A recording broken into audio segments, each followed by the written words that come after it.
throughout Europe, so many empires: the Ottomans, the Austro-Hungarian Empire, the Germans, the British, the Greeks, the Russians before the Soviet Union happened.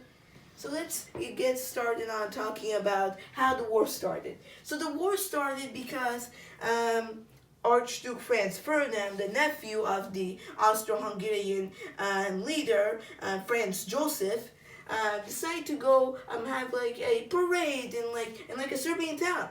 And so Archduke Franz Ferdinand thought it would be a good idea, yeah. But here's one problem: he went on an open top car, and he went on a Serbian town. That's a red flag because when the Austro-Hungarian Empire was like spreading around their territory, it went all the way through Serbians, and there was a whole big war happening. The Austro-Hungarian Empire took some of a lot of Serbians' territories. Now Serbia is poor, tiny, and is poor.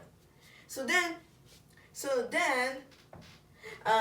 when Franz Joseph went there, then a Serbian guy got a bomb and threw it at Archduke Franz Ferdinand's car. It missed, and then it hit the police officer car who was defending Archduke Franz Ferdinand. Then Archduke Franz Ferdinand decided to go on hiding in one of his mansions, and then later his advisor told him, "Hey, keep going on the parade. There are no more assassins. That's just one. That's one assassin. There aren't any more." But later on there will be more assassins. So then Archduke Franz Ferdinand keeps saying, "No, I'm not going. I am not going. I am not going." But his advisor keeps saying, "Go, go, go, go." Then Archduke Franz Ferdinand said, "Okay, fine, I'm going, but I want to see the policeman on the hospital that defended me from that that Serbian assassin." So then they did it. So Archduke Franz Ferdinand got in his car, and the driver took him to the hospital, but not to the hospital. The driver made a wrong turn to a different street, and that street had a lot of Serbians. So then, Archduke Ferdinand's advisor was yelling at him, "Why did you do that? Why?" And then later, a Serbian college student got his gun and shot at Archduke Franz Ferdinand and his wife. So there aren't any heirs to the throne.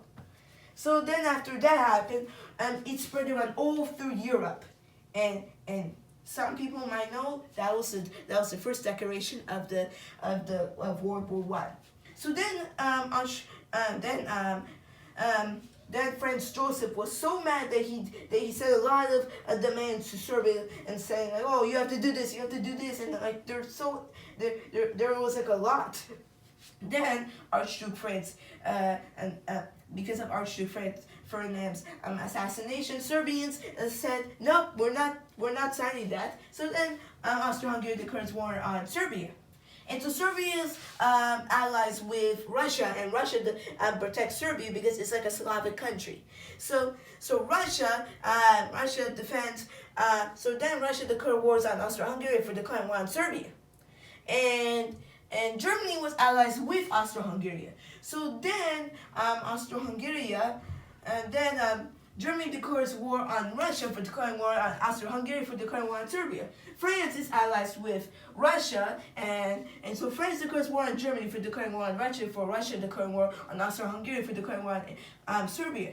And then England decides to join the war because they're good friends they're trying to make an alliance with France, and because they don't like Germany.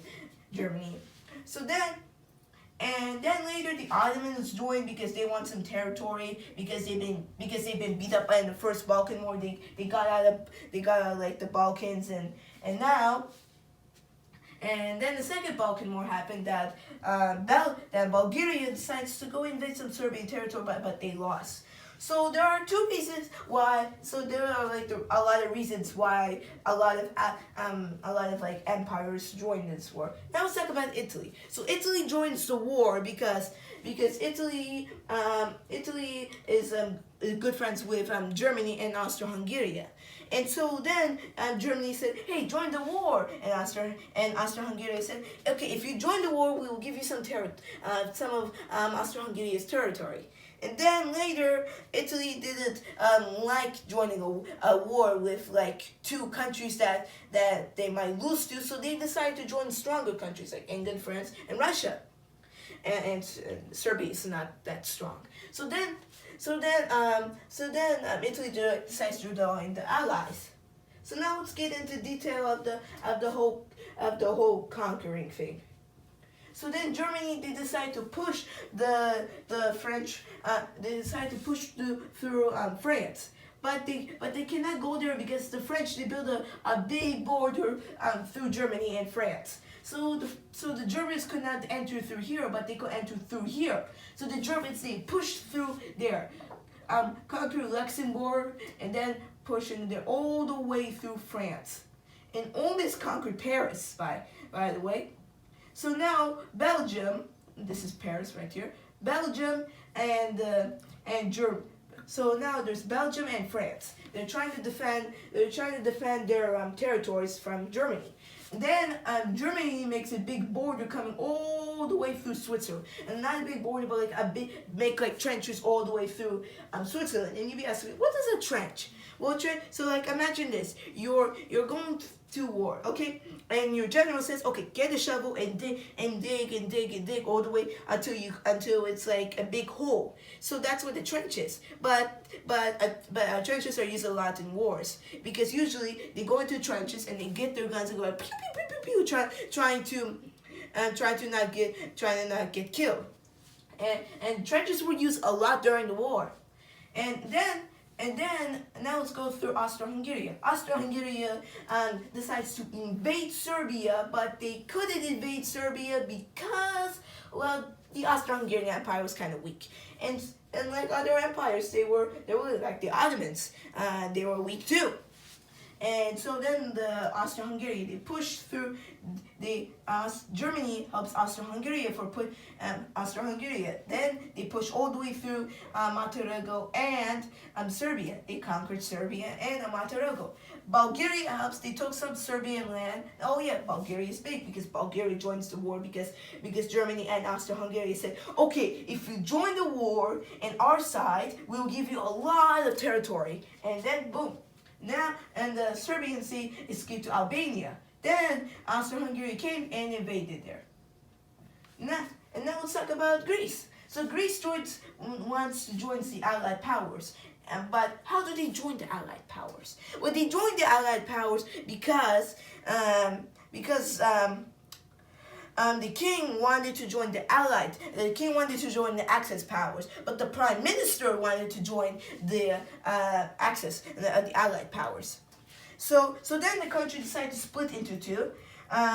Then the king abdicated, and then the prime minister of Prime Minister of Greece became the first president of Greece. And now they decided to join the Allied powers, trying to defend themselves from Austro-Hungary.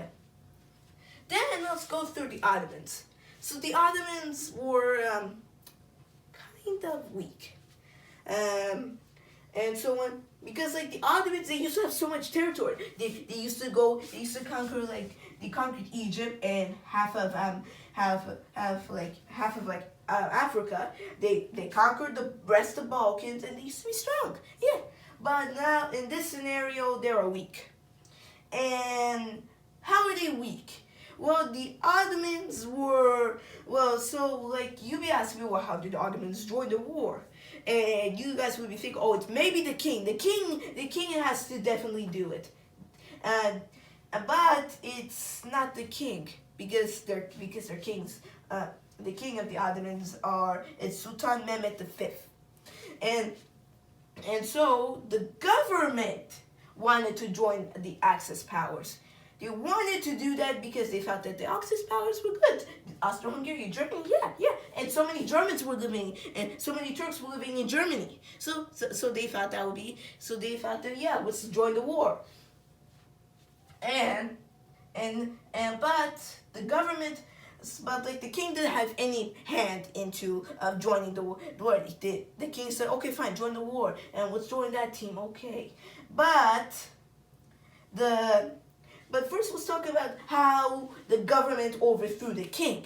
Before Sultan Mehmet V happened, his cousin Abdulhamid II was the king of the Sultan of the Ottomans.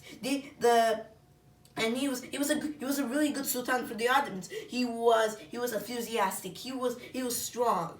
But then later, the government overthrew the Sultan Abdulhamid II, and by government I mean Enver Pasha.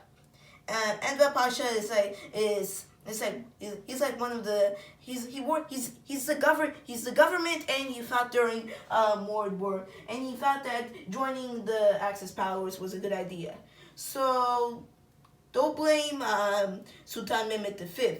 Blame Enver Pasha instead of Sultan Mehmet V, because Sultan Mehmet V had no power. The government's in control. And now let's go through Russia. And so then when the Austro-Hungarian Empire, it was a weak empire because they had no heir to the throne, was getting beat up by Russia. So then Germany sent their troops to Austro-Hungary, and now this happened. They have a lot of territory. They have a lot of territory. That's good. So now, let's get in. Let's talk about how the Americans joined the war. So it started like this. I'm gonna go by a whole storytelling thing. So then Germany decides to write a telegram to Mexico saying, hey Mexico, join the war and attack the Americans. But then the British, they saw that the British were like, oh, look at that. Hey America, see this. And then America got the letter and they read it and like, why Germany? And they declared war on Germany. So now Germany was scared that they were gonna sell a telegram to Mexico. They wanted to send the telegram to Mexico because the whole Mexican and there was a Spanish and American war that happened, and now you guys have Texas and California. That's good. And when the Americans, they pushed the Mexicans all the way back to all the way back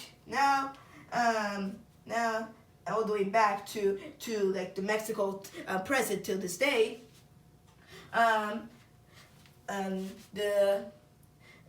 The Mexicans, they didn't like America for pushing them all the way back to the territory, because Mexico used to be big before the Americans they decided to punch them all the way back, and now Mexico's it's like this, and so Germany thought that you want the Mexicans, they would definitely do it.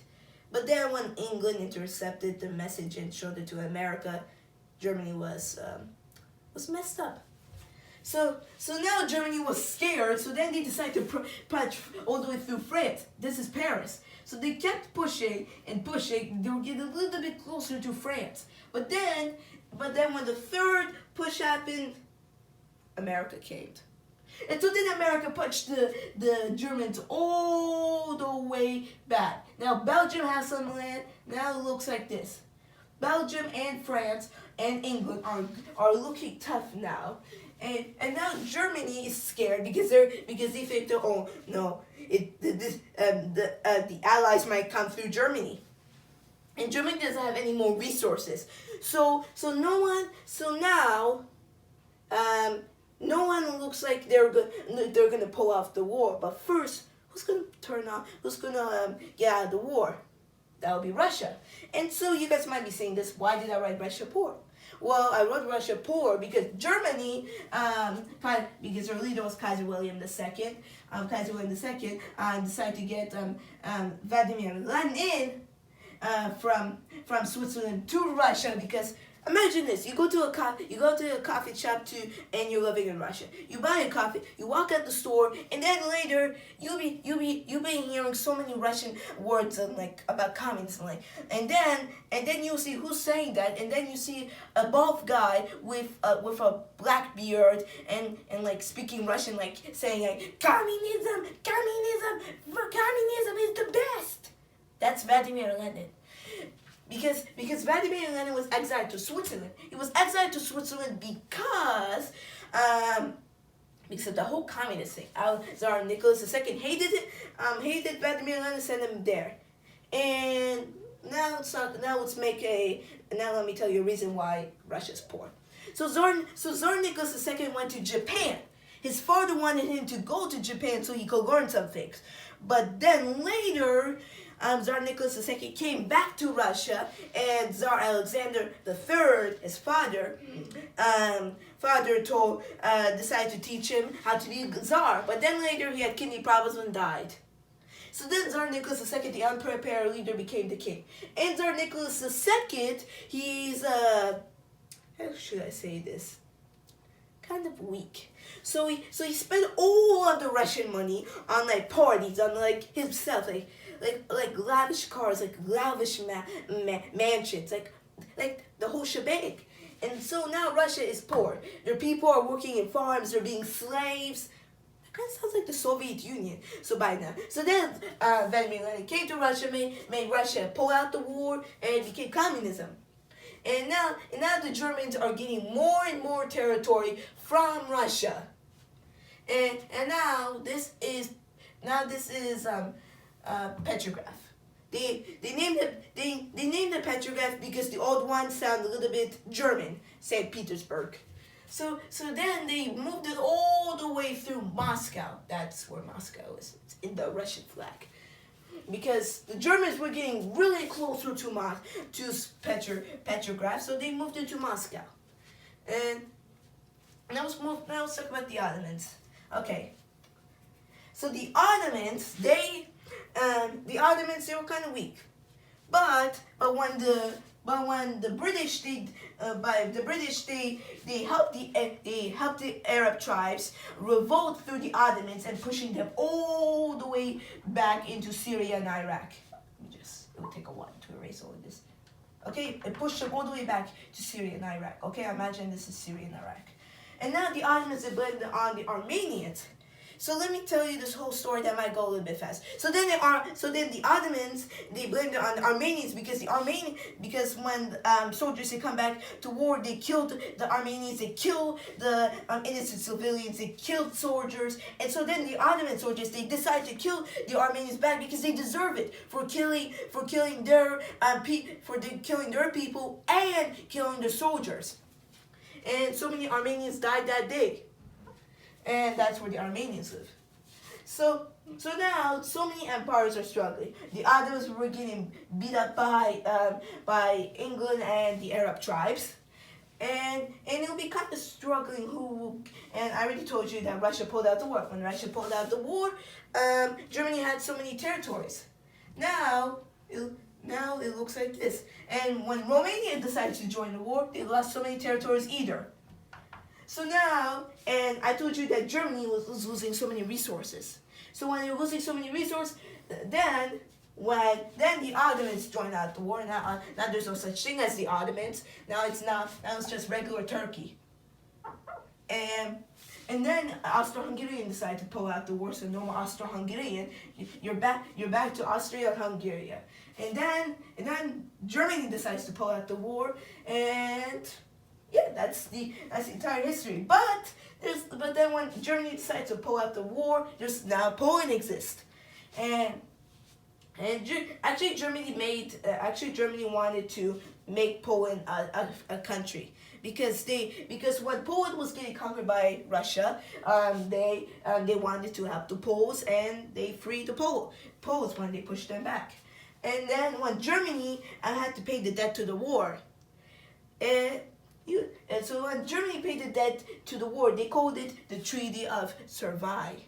So that means no such thing as the German Empire. You have to pay the debt to the war, and you have to lose so many territories. And all the empires had so many territories. Bulgaria had lost so many territories. And there's no such thing as the Ottomans. There's now Turkey, and now the Turkish Independence War happened, and the other Turk freed the Turks.